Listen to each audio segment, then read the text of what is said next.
राम राम सा।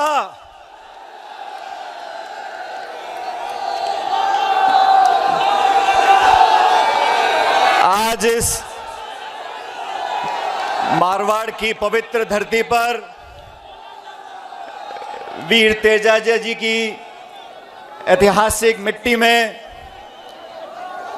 पर्वतसर नागौर में आपके बीच में अपने आप को पाकर मैं बहुत गर्वान्वित हूं, प्रफुल्लित हूं।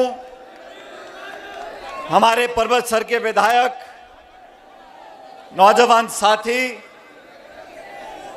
रामनिवास गावड़िया जी, प्रदेश सरकार में हमारे मंत्री आदरणीय हेमाराम जी, और हेमाराम जी का 2 या 3 दिन के बाद जन्मदिन है 75वां। तो अब सब जोरदार तालियां बजाकर हेमाराम जी का स्वागत करो और ये भगवान से दुआ करें कि आज से 25 साल बाद इनके 100वें जन्मदिन पर फिर यहां पे ताली बजाएंगे हेमाराम जी के लिए। मुकेश भाकर जी, हमारे विधायक लाडनू से, पूर्व मंत्री और पूर्व विधायक नसीम जी, बनाराम जी, मीरा देवी जी प्रधान, रामनारायण जी प्रधान, विद्याधर जी चौधरी साहब, ज्योति खंडेलवाल जी, प्रशांत शर्मा जी, महेंद्र लावता जी, इरफान चौधरी जी, लक्ष्मण जी, ब्रिज किशोर मेराड़ा जी, पुराराम चोयल साहब, गोपाल जी, राजूराम जी, कमल बकोलिया जी, अनिल चोपड़ा जी, मंच पर उपस्थित सभी नेतागण, और आज पर्वतसर में, नागौर में इतनी बड़ी संख्या में पधारे हुए मेरे किसान भाइयों, आदरणीय बुजुर्गों, माताओं, बहनों और दोस्तों, आज से कुछ दिन पहले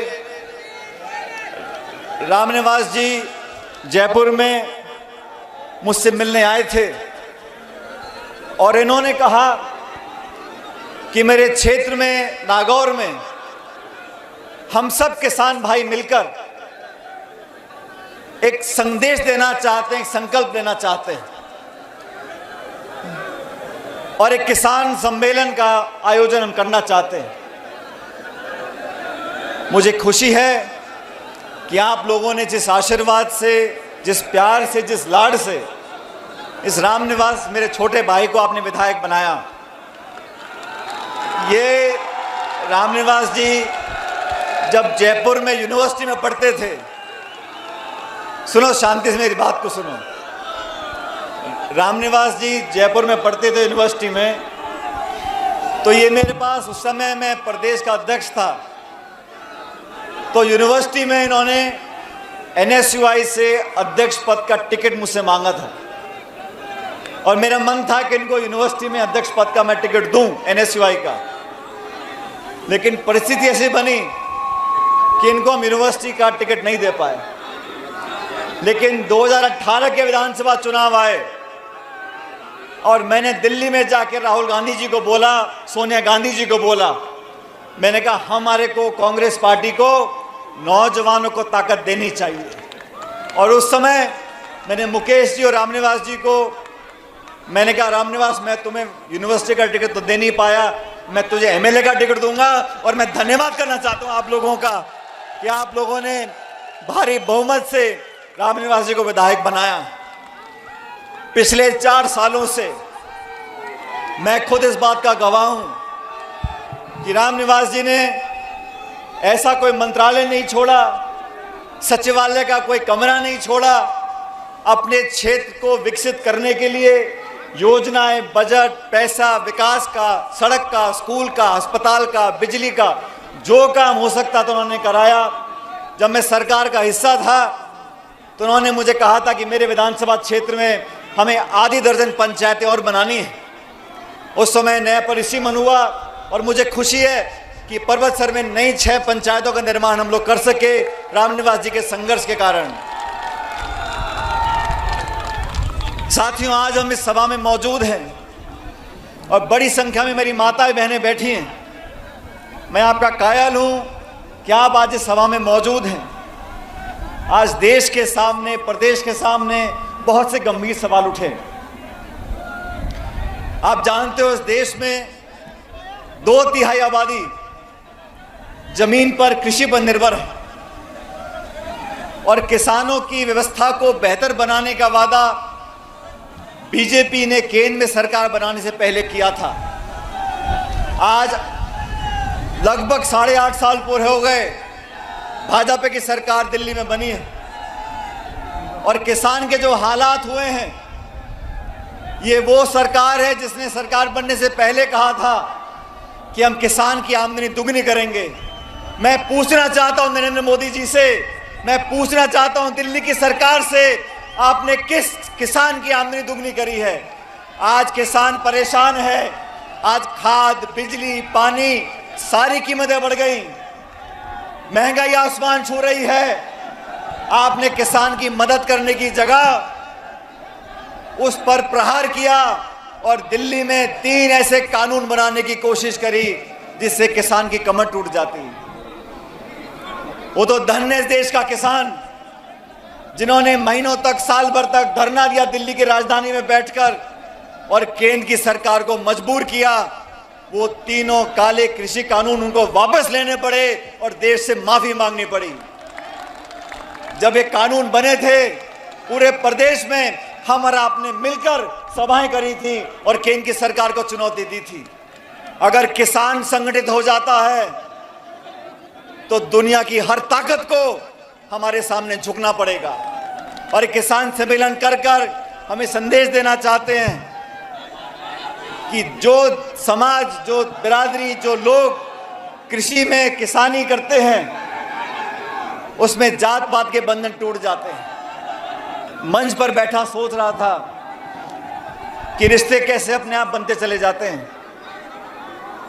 आज सभा के बाद मैं खरनाल में वीर तेजाजी महाराज के मंदिर में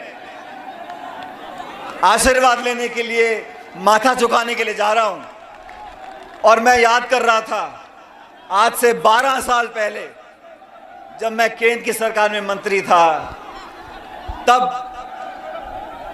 मुझे सौभाग्य प्राप्त हुआ कि मैं तेजाजी के नाम पर एक डाक टिकट जारी करूं।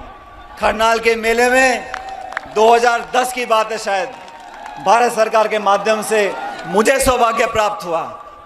मुझसे पहले बहुत मंत्री बने होंगे, मेरे बाद बहुत मंत्री बने थे, लेकिन ये तो ऊपर वाले की लीला है कि तेजाजी का जो डाक टिकट था वो मेरे हाथों जारी करने का मौका मुझे मिला।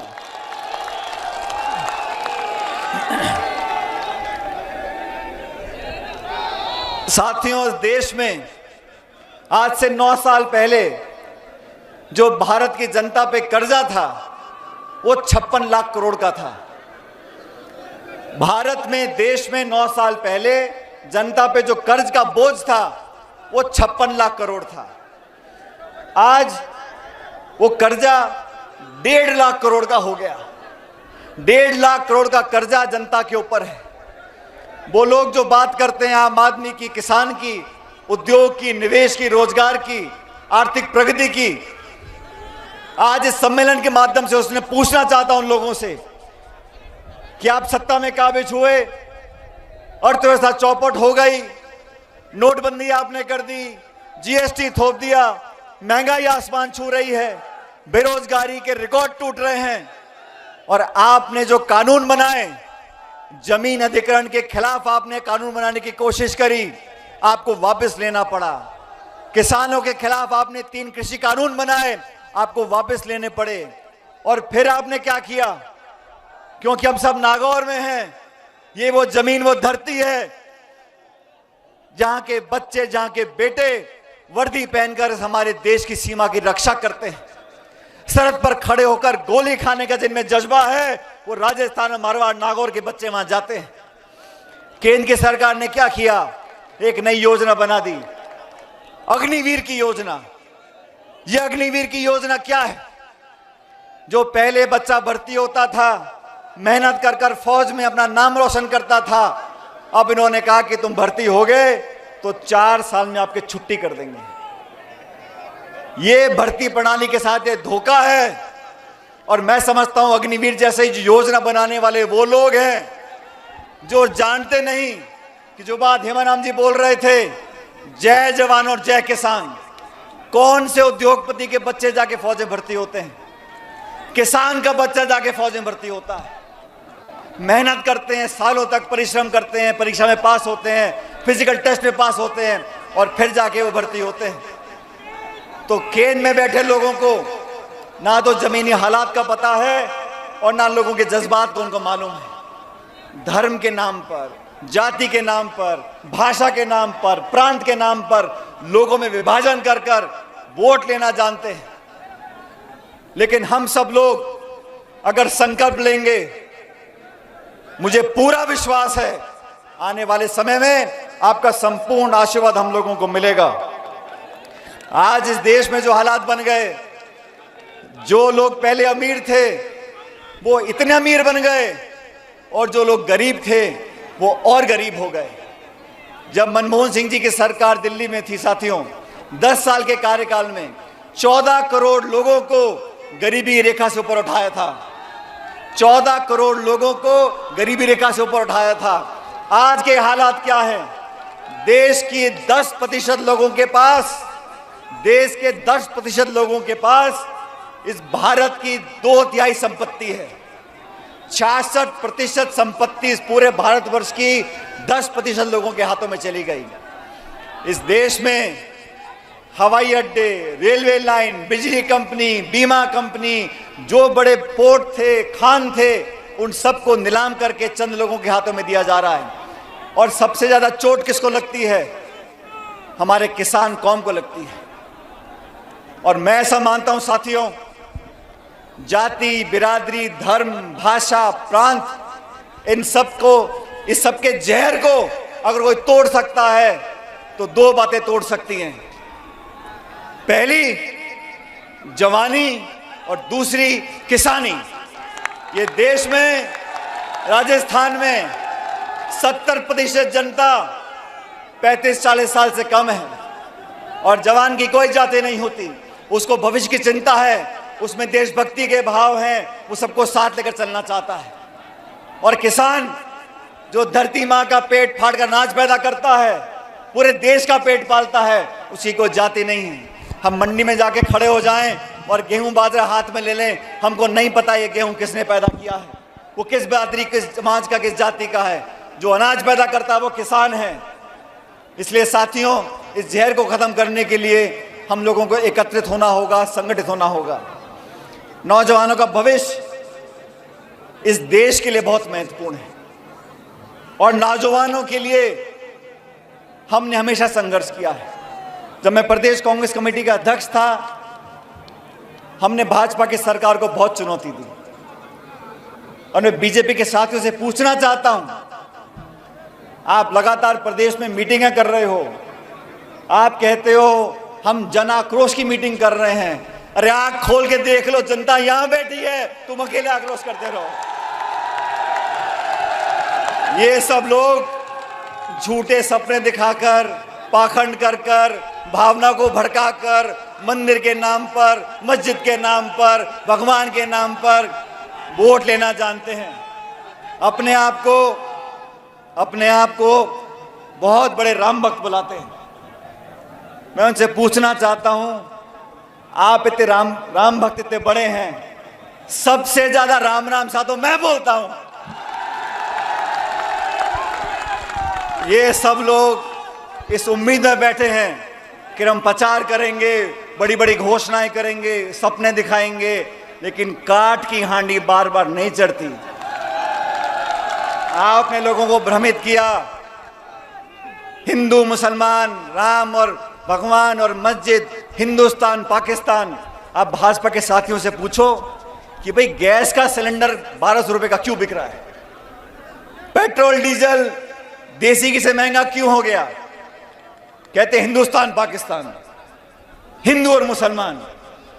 आप बोलो भाई, बाजार में कुछ सामान लेने जाओ, खाद, पानी, तेल, घी, चाय पत्ती, सब्जी, लाडू, कुछ भी खरीद लो, महंगाई आसमान छू रही है। मैं पूछना चाहता हूं भाजपा के साथियों को, किसी एक नेता ने आके आज तक बोला है कि हम महंगाई पर काबू लेकर आएंगे? किसी एक नेता ने बोला है कि महंगाई कम करेंगे? जब आप विपक्ष में थे तो कहते थे हाय महंगाई डायन मार गई। अब महंगाई नहीं दिखती। पेट्रोल डीजल देसी घी से महंगा कर दिया। गैस का सिलेंडर 1100 रुपए का बिक रहा है। राजस्थान में खाद और बीज में ब्लैक होता है। सर्दी में लोग लाइनों में खड़े होते हैं। आप खाद और हमका यूरिया देते नहीं हो, किसान की परवाह आप करते नहीं हो। मैं चुनौती देना चाहता हूं कि इनकी सरकार को भी और उन सब लोगों को जो किसानों को कमजोर समझते हैं। साथियों, भविष्य में आने वाले समय में अगर किसान संगठित हो गया, अगर नौजवान संगठित हो गया, हर वो ताकत जो तोड़ना जानती है, हर वो ताकत जो अफवाह फैलाना जानती है, हर वो ताकत जो सत्ता में झूठ बोलकर काबिज होना चाहती है, उस ताकत को हराने का दम हम लोग रखते हैं। ये संदेश इस किसान सम्मेलन देना चाहते हैं।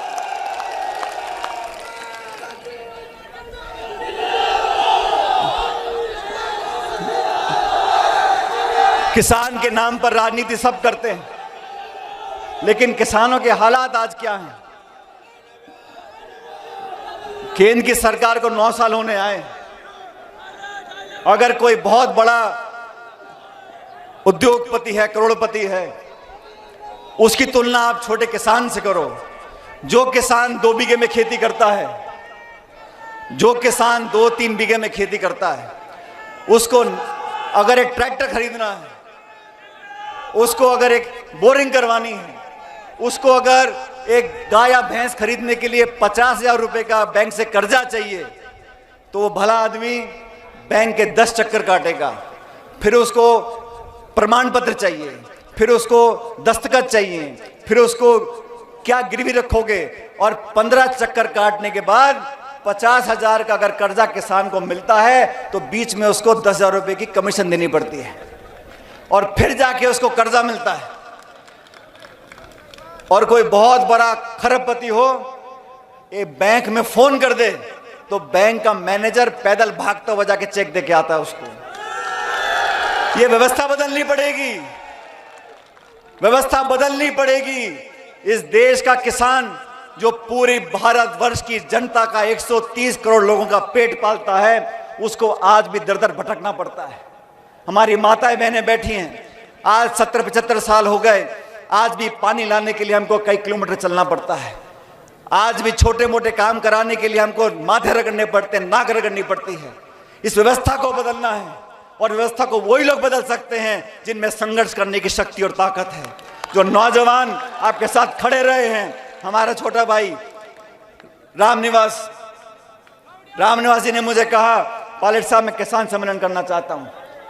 मैंने कहा कहां पर करोगे? उन्होंने कहा परबतसर में करूंगा। मैंने निवेदन किया, मैंने कहा आप अकेला सम्मेलन कर लोगे? उन्होंने कहा जैसे लोगों ने आप पर विश्वास किया है, आप मुझ पर विश्वास करके देखो। और मैं देख रहा हूं आज इतनी बड़ी संख्या में आप सब यहां मौजूद हो। और देखो, जब समय अच्छा होता है ना, तो सारी चीज अपने आप सही हो जाती है। आज से 2 दिन पहले यह घोषणा करी, मैं टेलीविजन देख रहा था, तो टेलीविजन पर खबर चल रही थी कि 16 तारीख से उत्तर भारत में, पश्चिम भारत में इतनी भयंकर सर्दी होने वाली है, शीतलहर होने वाली है। तो मैंने सोचा, मैंने कहा 15 की रात को बहुत ठंड पड़ी है, 16 को हमारे किसान भाई सुबह सुबह काम कर सम्मेलन में कैसे आएंगे। लेकिन मैं सुबह जयपुर में जब मैंने आँख खोली, इतना बढ़िया मौसम, इतना नीला आसमान और सूरज था, तो मैंने कहा ये किसान सम्मेलन अति कामयाब होगा, क्योंकि लोगों की भावनाएं जुड़ी हुई हैं। लोग चाहते हैं कि किसान समृद्ध हो, किसान ताकतवर बने, हमारे बहन बेटियां नौजवान पढ़कर आगे बढ़ सकें। और मैं आज उस बात को दोहराना चाहता हूं जो मैं बचपन से सुनता आया था। मैं जब स्कूल में पढ़ता था तो अक्सर जो शौकीन होते हैं घर के बच्चे, मैं भी पायलट साहब के साथ, मेरे स्वर्गीय पिताजी के साथ सभाओं में जाता था, और सभाओं में अक्सर वो बोला करते थे कि इस देश की व्यवस्था को, अर्थव्यवस्था को बदलना है तो जो लोग इस देश को चलाते हैं उन कुर्सियों पर वो लोग बैठें। गांव और गरीब और किसान के बच्चे उन कुर्सियों पर बैठेंगे तो उसकी कलम उनके लिए चलेगी जिस देश में जो लोग अनाज पैदा करते हैं। जब तक गरीबों के बच्चे, किसानों के बच्चे उन कुर्सियों पर नहीं बैठेंगे, जिस कुर्सी से इस देश और प्रदेश में नियम कानून बनते हैं, तब तक सही मानने में हमारा भला नहीं हो सकता। वोट की ताकत ऐसी ताकत है साथियों, वोट की ताकत इस जमहूरियत में, इस लोकतंत्र में, इस प्रजातंत्र में इतनी बड़ी ताकत है। कोई कितना घमंड कर ले, कोई कितनी बड़ी ऊंचाई पे पहुंच जाए, लेकिन 5 साल के बाद हाथ जोड़कर गांव और गरीब को गणेश मानकर पूजा करनी पड़ती है, वोट मांगने पड़ते हैं, हाथ जोड़कर शीश झुकाना पड़ता है। इसलिए अपनी वोट की ताकत को हम और आप समझते हैं। आने वाले समय में भी मैं चाहता हूं आपका आशीर्वाद बना रहे। जिस प्रकार से हम लोग मेहनत कर रहे हैं, आप सब जानते हो 7 सितंबर 2022 को कन्याकुमारी से राहुल गांधी जी ने एक यात्रा शुरू करी, भारत जोड़ो यात्रा। मेरा सौभाग्य था कि मैं कन्याकुमारी में उस दिन था और 7 सितंबर को मेरा जन्मदिन होता है। तो मैंने कहा भाई सोने पे सुहागा है, भारत जोड़ो यात्रा हो रही थी। मैंने कहा राहुल जी को, मैंने कहा मेरा जन्मदिन है, लेकिन वो यात्रा शुरू करी हम लोगों ने और 18 दिन तक, और ये हेमाराम जी पता नहीं बैठे ये कह रहे हैं मैं बूढ़ा हो गया हूं, हेमाराम जी ने 18 दिन जितनी तेज राहुल गांधी जी चले उससे ज्यादा तेजी से चलते रहे। सुबह और शाम दिन के 25 किलोमीटर चले और वो यात्रा निकाली थी। देश में जो माहौल पैदा हुआ है, संवैधानिक संस्थाओं को खोखला करने की जो मुहिम चली है, देश में जो नफरत और टकराव पैदा हुआ है, देश में जो भय का माहौल पैदा हुआ है, उसके खिलाफ आवाज उठाई है और लगातार 3200 किलोमीटर चलकर ये संदेश दिया है कि ना सिर्फ कांग्रेस जन लेकिन देश का हर नागरिक एकता, प्यार, मोहब्बत, भाईचारा ये फैलाना चाहता है और वो महक और खुशबू पूरे देश में आज फैल रही है। आज उनकी यात्रा राजस्थान से निकल गई। हम सबकी जिम्मेदारी बनती है कि आने वाले समय में 26 तारीख को कांग्रेस पार्टी एक हाथ से हाथ जोड़ो अभियान चालू कर रही है। लोगों को जोड़ना चाहते हैं, ब्लॉक में, पंचायत में, जिला मुख्यालय पर, पूरे प्रदेश में 36 कौम के लोग, चारों धर्म के लोग मिलकर एकजुटता सामने आए और हम सब अगर संगठित रहेंगे, हम आपस में एक दूसरे पर भरोसा करेंगे, तो मुझे पूरा विश्वास है कि सारे हमारे अभियान कामयाब होंगे।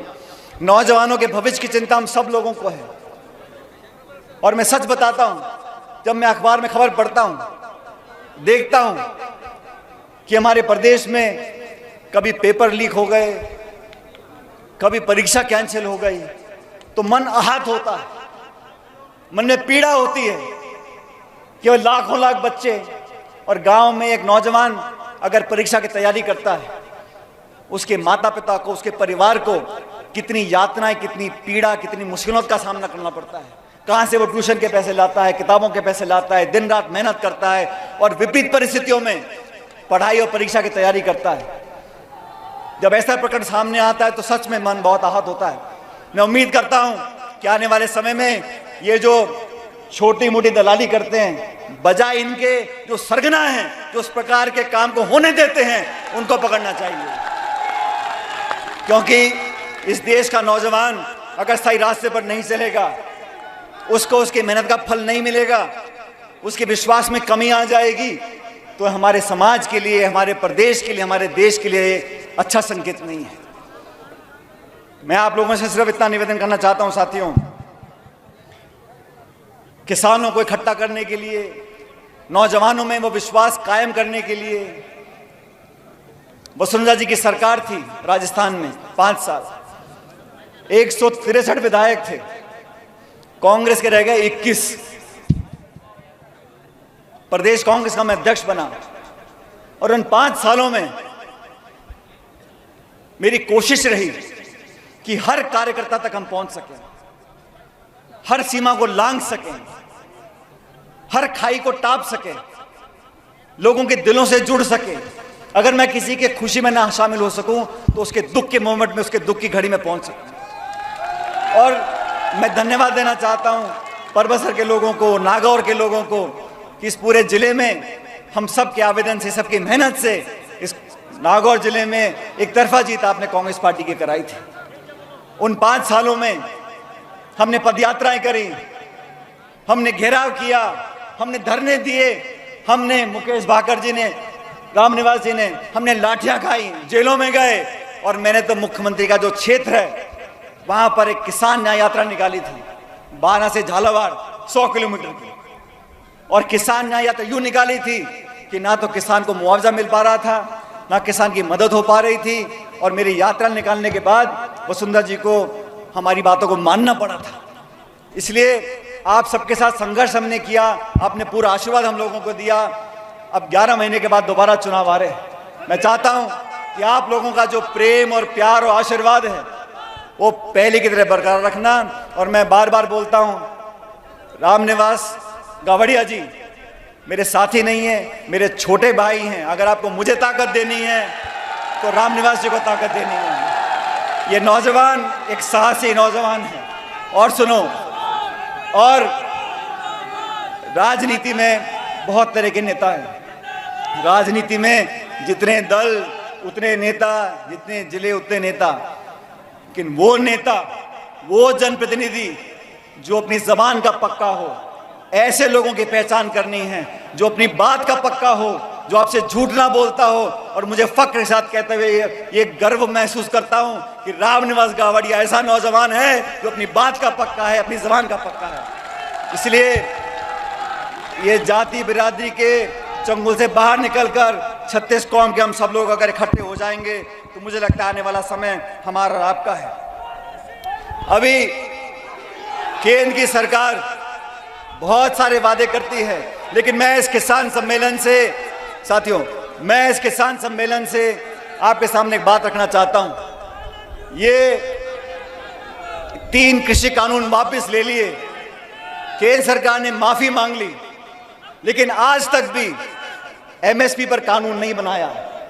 न्यूनतम समर्थन मूल्य पर अभी तक कानून नहीं बनाया। एमएसपी पे जो खरीद होती है उस पर कानून नहीं बनाया। मैं आप सबसे चाहता हूं, इस संदेश नागौर से जाए दिल्ली तक कि एमएसपी पर कानून बने, ऐसा प्रस्ताव मैं सभा में रखता हूं। अगर आप मेरा समर्थन करते हो तो हाथ खड़े होकर बताओ कि एमएसपी पर कानून बनना चाहिए, किसान की खरीद होनी चाहिए, और जो वादे आपने किए थे किसान की आमदनी दुगने करने का, उस वादे को पूरा करो। आज इस सभा में आप सब लोगों ने जो उत्साह दिखाया है, जिस जोश और जिस प्यार के साथ आपने भागीदारी निभाई है, मैं आप लोगों का हमेशा कायल रहूंगा। और इस मंच से मैं आप लोगों से वादा कर जाता हूं, जब जब मैंने आपसे प्यार मांगा है आपने दोनों हाथों से दिया है। मैं भी आपको वादा करता हूं, जब चाहोगे, जहां चाहोगे, मैं आपके लिए खड़ा रहूंगा, आपसे कंधे से कंधा मिलाकर रहूंगा, और जो भी आप लोगों की मांगे होंगी उनको पूरा कराने के लिए मैं को कभी छोड़ने वाला नहीं हूं। मेरे साथ साथियों, जोरदार नारा देना, जय हिंद, जय हिंद, जय हिंद। बहुत बहुत धन्यवाद। राम राम साहब।